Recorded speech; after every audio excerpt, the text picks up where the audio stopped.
When TK come, we don't want no. When TK come, we don't want bad news. Only good news. On the top, when TK come, Dennis, I'm not sure enough. Dennis, I'm not sure. Only good news, pan up, with it, pan it. Hey, 17 minutes after 6 o'clock on this Tuesday morning here in studio, jumping into the headlines when TK comes. Good morning. I'm going to have a request for some opera, an opera introduction one day. Oh, very well. I know you have it in no, very well. Some Tchaikovsky. Tchaikovsky. No, you have a thing of it. Dennis, you got to rehearse. You got to give her some. You got to give her the Chopin or the Mozart. Figaro. We'll do it. Yeah. We'll do it. Gotta give her some Swan Lake, you know? Yeah. We got it. Tchaikovsky, yes. Phantom of the Opera. Turn up. I don't like when you insist on not getting any bad news, you know, because that's never something I can promise, but I can do my best. Oh, very well. And we like that. All right. So first up, nurses stage blackout over wage issues. So frustrated nurses in the public health system on Monday wore black clothing to work as a sign of protest over prolonged issues with non-payment for overtime hours and have told the government to settle the matter this month. The dress code came at the request of the Jamaica Midwives Association, the Nurses Association of Jamaica, the NAJ, and the Jamaica Enrolled Nurses Association. The groups cited that by not being paid monies owed since December 2022, the lives of their members have been negatively impacted. It was not made clear how long the nurses plan to wear black to work and whether they are considering other actions that could disrupt the public health sector. Dawn Marie Richards, NAJ president, said that nurses feel the authorities are deliberately delaying the payments. She shared that the problem has been affecting the system as nurses are reluctant to do overtime, since the issue is with overtime pay. I can see that how it could be, you know, continuously an issue if the matter is not settled, if the matter is an issue of how overtime is paid and they're constantly going back and forth over this issue. But I think this is, it's a one that has long needed to be settled, and I would hope that, you know, this action would have been effective in as a catalyst for settling the matter. As far as protest action goes, I think it's an intelligent protest action because they're not go slow, because they're nurses, you know, they're an essential service. They're not walking off the job. They're just doing something very effective because nurses are known to wear white.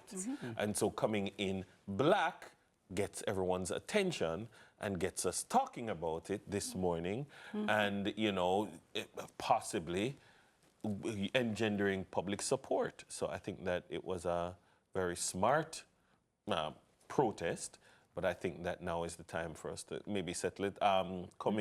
We're approaching the end of a financial year. If it's not going to be settled in this financial year, then we need clear indication of when. Absolutely. And you're right, you know, a lot of times people say, you know, that's not the appropriate way to protest, or, you know, why do things have to be so disruptive or violent or whatever? And so absolutely, I agree that bringing awareness in this way, but still being able to provide the service. Because you want to protest in a way that does not turn people away from your cause. And so, you know, you want to just sufficiently disturb people, you know, to say, hey. But at the same time, effectively, because then, you know, you have the people who are like, well, what we're in black are going to do? Like, but they're not going to do nothing. Like on Peace Day, like wearing black on to protest against violence. I'm not interested. But like, you wear black in this way, I think it's effective because you're trying to draw attention to it, because maybe attention will cause a speedier response. And we hope it's resolved, because every time I think about nurses or even the medical industry generally, I think of COVID and I remember how everything else stood still, but all of our medical professionals were at it. They didn't know much about COVID at the time. They were still there. They were the first ones getting COVID, risking their lives. I mean, many died as well. If there's any resolution to come, I hope that the nurses get their resolution ASAP. So, all right, so next up, caution for green card holders. Jamaican holders of American green cards are being advised to be cautious about maintaining their status when traveling outside the United States. Immigration attorneys warn that with heightened enforcement under President Trump, some green card holders have been asked to sign I-407 forms indicating abandonment of their permanent resident status. Lawyers urge green card holders accused of violating the rules to avoid signing any forms at U.S. ports of entry and instead request to appear before an immigration judge to determine if they are in breach of the regulations. So just a heads up for all Jamaicans traveling who also have green cards. I think the key line or phrase in that story is in violation of rules.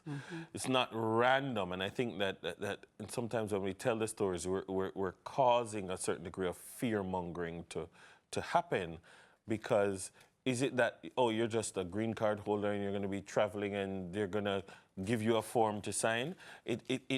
I get the impression, and I'm willing to take guidance on it, that it is persons who may run afoul of the law or may have gotten themselves into a situation, and now in getting forms to sign, they might submit an I-407 among them, you know, because, hey, you've done this thing, you know. And yeah, so, but the thing is, Dennis, the violation can be either real or made up, because at the end of the day, what I also glean from that is because you're a green card holder, some persons may have stayed long outside of the country, or you may not have traveled, or you know, but that's not even a direct violation per se, but it may be perceived that, oh, well, you've been out of the country for 3 months, so you don't really need a green card. I'm not violate, just about my business. No, well, all right. So let's remember that a green card holder is a legal permanent resident of the United States, not a citizen. Right. A legal permanent resident of the United States ought properly to be legally permanently resident in the United States, as the name suggests.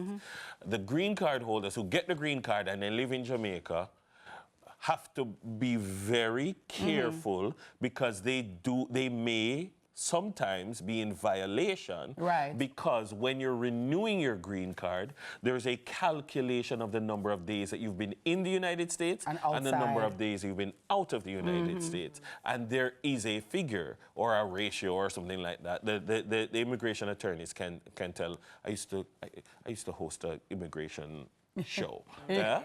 So from my memory, I can say that persons need to be wary of acquiring the green card, but by your actions demonstrating that you don't want or need it. You understand? And I guess maybe before it wasn't as enforced, so it wasn't, but you know, everything. people weren't it's paying. gonna be enforced. Exactly. So why do you have this green card and you don't want to live here? You sure you don't want to sign this document right here? But just don't sign it. But people Don't need to, sign it. exactly, people need to not just sign things. Because sometimes you're signing away your rights. Go call a good, reputable immigration attorney.